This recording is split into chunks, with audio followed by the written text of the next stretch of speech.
The Xiaomi Mi 5S comes with the latest Snapdragon 821 and Adreno 530. It's one of the variants of the Mi 5 flagship. A new ultrasonic fingerprint sensor and pressure-sensitive display is what makes the phone different. But does it make any difference?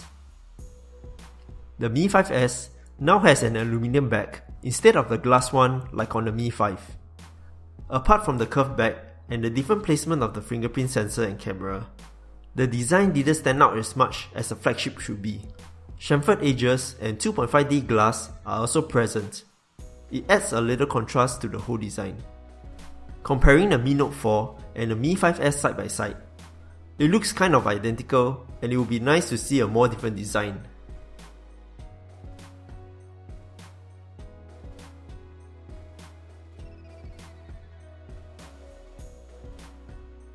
The fingerprint sensor has no physical button, but it's very easy to locate with the fingers due to the cave-in design. The camera is completely flush with the back, so no protruding camera. As the sides are not flat but curved, the volume and power button are also curved to fit the design. Pressing the buttons might have to be done sideways, so it's not too hard to press the buttons. Although there are two speaker grills, I am surprised that the Mi 5S does not come with at least stereo speakers. It is kind of underwhelming for a flagship device. It adds a little more contrast to the whole design.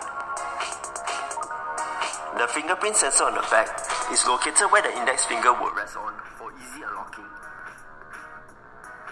It's nice that the camera module is completely flush with the back. Overall, the Mi 5S retains the build quality like their other mobile devices, but it would be nice to see a slightly different design as a flagship phone.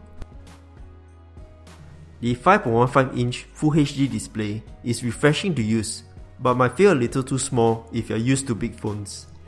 Although it looks like it has edge-to-edge display, a big unsightly black border is very obvious. It takes away the immersive feel to the screen and brings down points for design factor. The model with the black front will be a better choice if you mind the borders. Other than that, the display is clear and objects on the screen are full of detail. Viewing angles are good and no problems using it in the sun. The pressure-sensitive display does behave similar to the iPhone's 3D Touch, but it only works for some of Xiaomi's apps. They definitely won't work on Google Play Store apps and any other apps if it's not designed for it. Nothing special you can do except to access shortcuts without going into the app.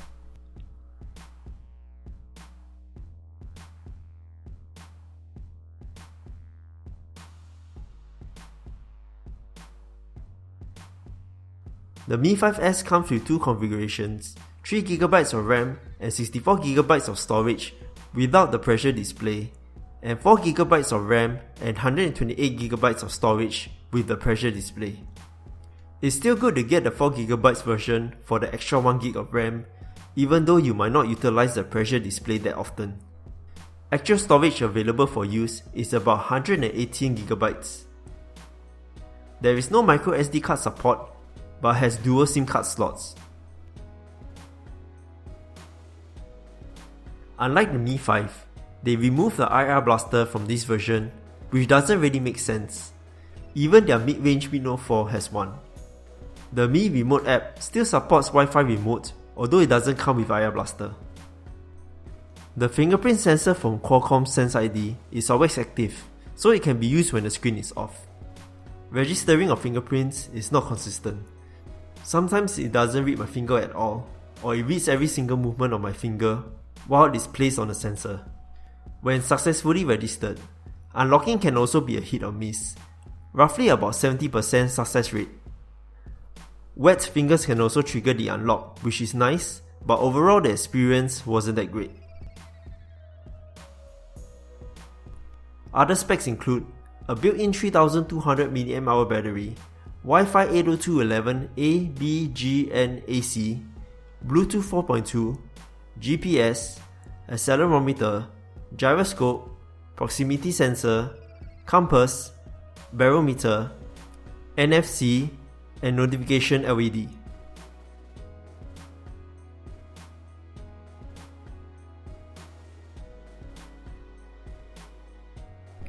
You definitely can't go wrong with the Snapdragon 821 with Adreno 530 that's powering the Mi 5S. Playing any demanding games looks very good with high frame rate and very smooth gameplay. I tested with games like Asphalt 8 and Modern Combat. It does get a little warm with high duration of gaming, but nothing too hot to touch. On the lighter side of things, everyday tasks pose no problems at all. Apps look quick. Phone calling was clear on both sides. Messaging and web surfing was a breeze. It would be a nightmare if this phone couldn't handle simple tasks. The 4GB of RAM should be sufficient for most people, and I recommend getting it if you can. At the software department, it's running MIUI 8 on top of Android 6.0. The UI is heavily customized by Xiaomi, and it doesn't have any app drawer. Apps can be grouped by folders, but if you do not fancy, you can always use an Android launcher. No Google apps come pre-installed, so you need to do it yourself. As for the bloatware, most apps may never be used, but there are some which might be useful.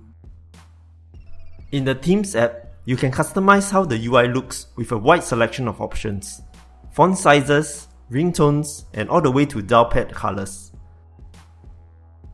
For the security-minded, the security app can perform a wide range of actions like app tracking, virus scanning, and individual app permissions.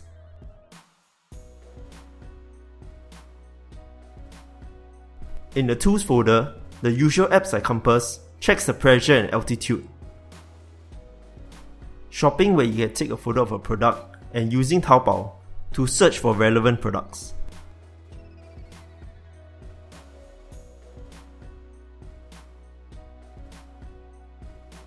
Translation is where you place a word or phrase in a frame and it translates it on the fly. Business card scanner to quickly scan cards to add into your contacts. There is the reading mode to reduce background glare, with the option to choose which app that will automatically use this feature. You can adjust the color and contrast of the display, and double tap screen to wake are also available. When using earphones, you can customize the remote buttons and also adjust the equalizer. The music from the earphones sounded pretty good.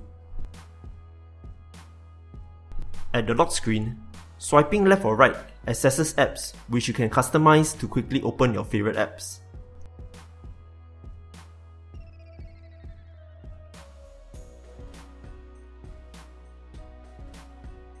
You can open camera by pressing the volume down twice, or choose to automatically lock the device when placed in the pocket. Use the app lock if you wish to protect your apps with a password or fingerprint.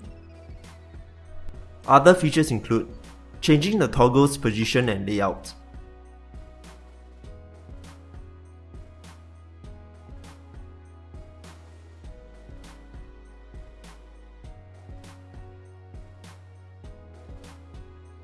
Do not disturb mode. Child mode.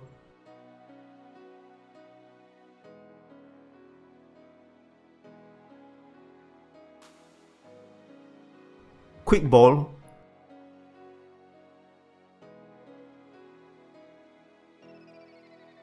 Customizing notification lights. Buttons.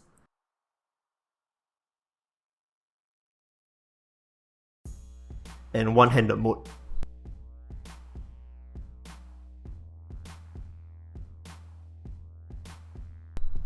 Just like the Redmi Note 4, the Mi 5S also comes with second place and dual app. Second place is where it creates a second workplace where you can share documents and photos between each other. Apps can be shared as well, and it's like having two different devices in one phone.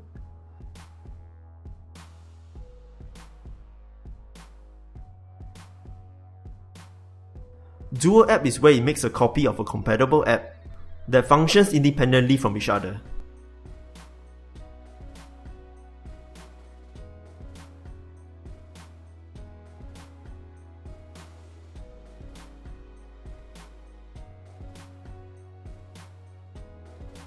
Although the 3200 mAh battery isn't that huge, it still lasted through the day with moderate use.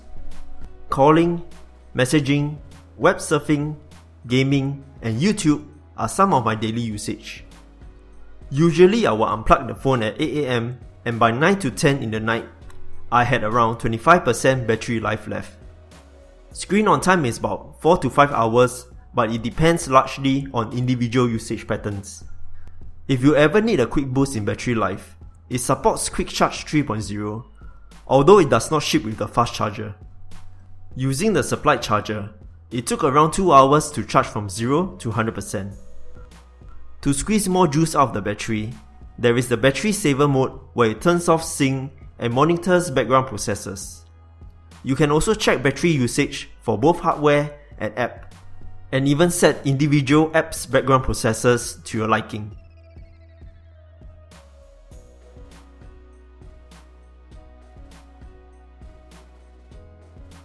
The 12 megapixel camera can take good photos with enough light.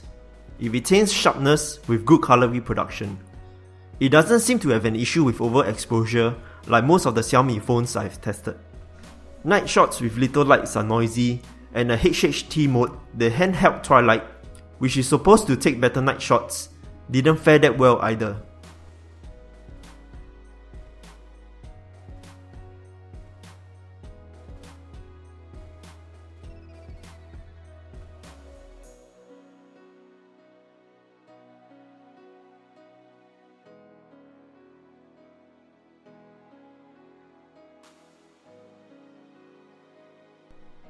Focus speeds are quick, and the background becomes blurry with the focus object being clear and detailed.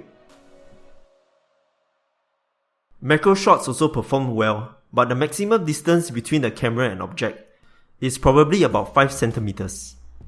As you can tell, photos with LED flashlight looks really bad.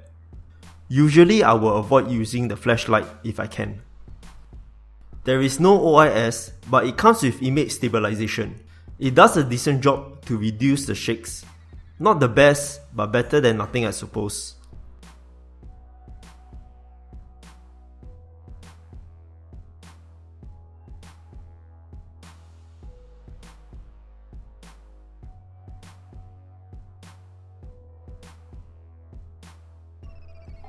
For those who want to be in control, the manual mode comes with settings like white balance, focus, exposure time, and ISO. The 4 megapixel front camera does well as a selfie camera. Nothing great, but gets the job done. I am having mixed feelings with the Mi5S.